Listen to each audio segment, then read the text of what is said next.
What's up my Randigas, today we're discussing hidden details in Persona games. Before starting this video, I should warn you that this video contains spoilers from Persona 1, Persona 2 Duology, Persona 3, Persona 4, and Persona 5. So, watch at your own risk. In Persona 4 Golden, there's a mistake in the Tower Arcana social link of Shu Nakajima. Let's see if you can spot it.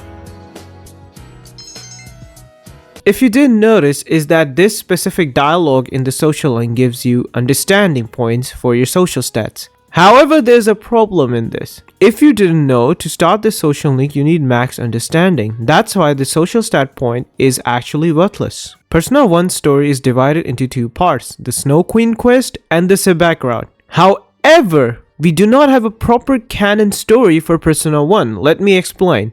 The Sebak route of Persona 1 is you saving Maki and her whole story. However, the Snow Queen quest is a completely different story that occurs prior to the Sebak route. Both these stories are played separately. However, there's one problem. When you end the Snow Queen quest, the game actually talks about saving Maki and the gang goes to save Maki. However, if you don't do the Snow Queen quest, you directly go to save Maki, which has a lot of additional stuff which technically should be non-canon, because according to Persona 2 Innocent Sin, the Snow Queen quest is actually canon. For that reason, the Snow Queen quest is the canon storyline, but we don't know the canon Sebak route. I mean, you can look at the Sebak route and fill in the story gaps to make sure what happens, but as of yet, we do not have a proper Persona 1 canon story for the Sebak route. 7 years ago, a video by TGE was published named Persona 5 ? In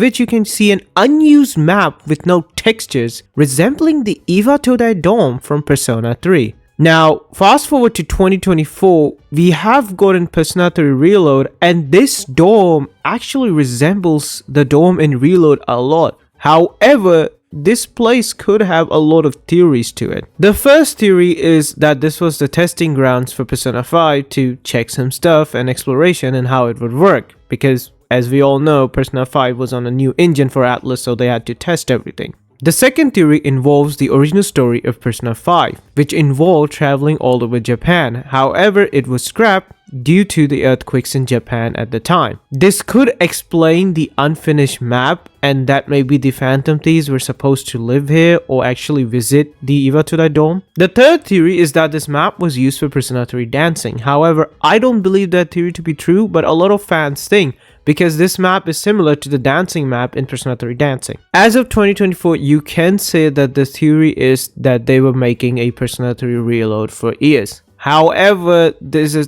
little bit of inconsistency in this theory, and that is because a few years ago, Atlus did a poll that which remake people want or which game people want, and Persona 3 Remake won.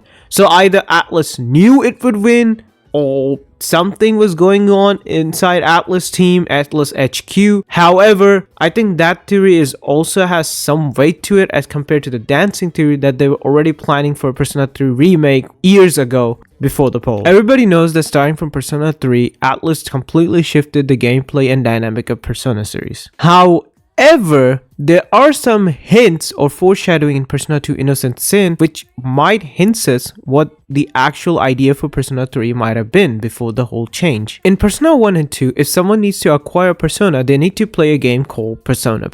If you have played Persona 2 Innocent Sin after completing the Shrine Dungeon, you might have noticed that Jun meets some characters outside the shrine. One of the characters is a boy who resembles Jun, who has lost his mother and father. Now, Jun and Makoto Yuki from Persona 3 have a lot of resemblance, and Makoto did lose his parents. It is safe to say that the remnants of the story are still present in Persona 3, and these characters also play the Persona game. So maybe you can say that Persona 3 cast have played the Persona game. However, if you dive deep into Persona 2 lore, there's an issue of timeline which we can discuss for another video. However, it's safe to assume that this might have been the main plot for the future Persona 3 game. However, everything changed with Persona and they removed a lot of elements from the OG Persona games to fit the new narratives of the Persona series. When doing the Persona 2 Eternal Punishment Nanjo route, you get to face Kandori and do a dungeon before facing him. In that dungeon, one of the characters named Baofu hacks into the computer to get the data to understand this Joker and Persona phenomena in the game. However, there's a slight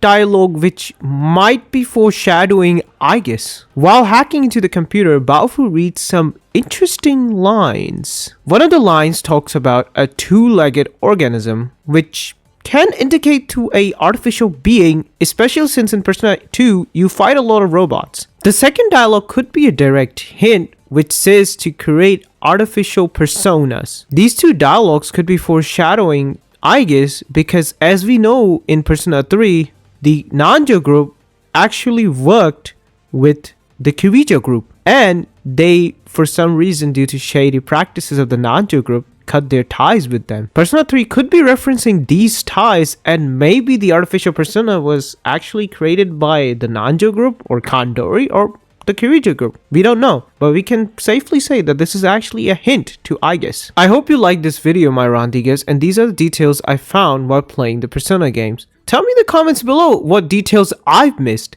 and consider subscribing because I'm trying to make this YouTube thing an actual thing. See you guys next time. Bye!